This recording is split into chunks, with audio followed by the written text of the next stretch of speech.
Hello and warm greetings for the season of Advent. On this first Sunday in the Church's year, as usual, I'd like to speak to you directly from here in Yscobty about our common life as the Teulu Asaph, the family of St. Asaph. In the Gospel according to St. Matthew, there is a passage both stern and solemn. It's one that we know quite well, but perhaps not in its fullest sense. It comes from Matthew chapter 18. At that time the disciples came to Jesus and asked, "Who is the greatest in the kingdom of heaven?" And he called a child, set him in front of them, and said, "Truly I tell you, unless you turn around and become like children, you will never enter the kingdom of heaven. Whoever humbles himself and becomes like this child will be the greatest in the kingdom of heaven. And whoever receives one such child in my name receives me." And then he says, "If anyone causes the downfall of one of these little ones who believe in me, it would be better for him to have a millstone hung around his neck and be drowned in the depths of the sea. Alas for the world, that any child should be made to fall. Such things must happen, but alas for the one through whom they happen." We're not surprised, are we, by Jesus' readiness to remind us of the importance of children. But we have to take seriously his stern warning that God is especially concerned with the well-being of children and that the little ones are especially important to the kingdom of heaven. I think this passage speaks to us in a number of ways.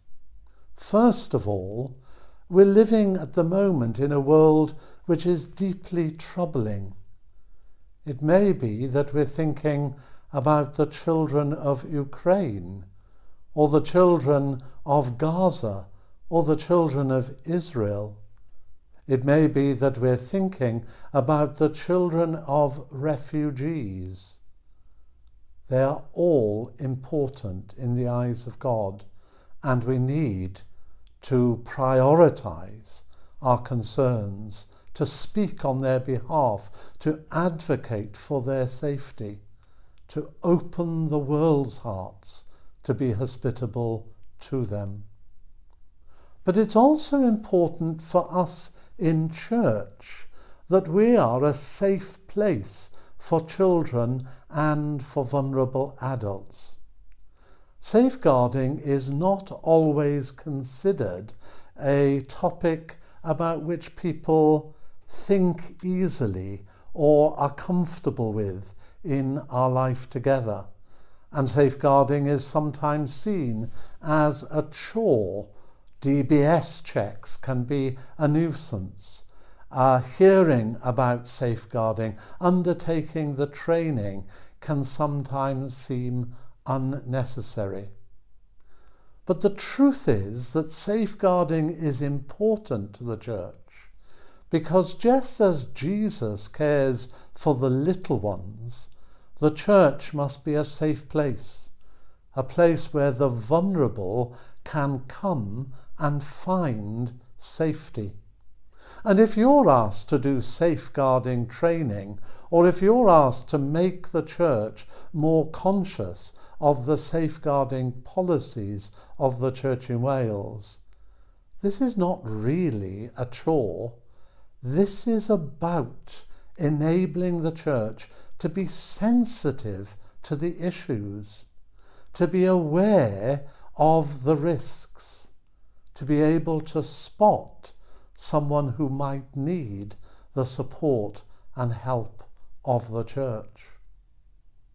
And the third thing, of course, is that we need to be a community that puts the values of children first in the way that Jesus did.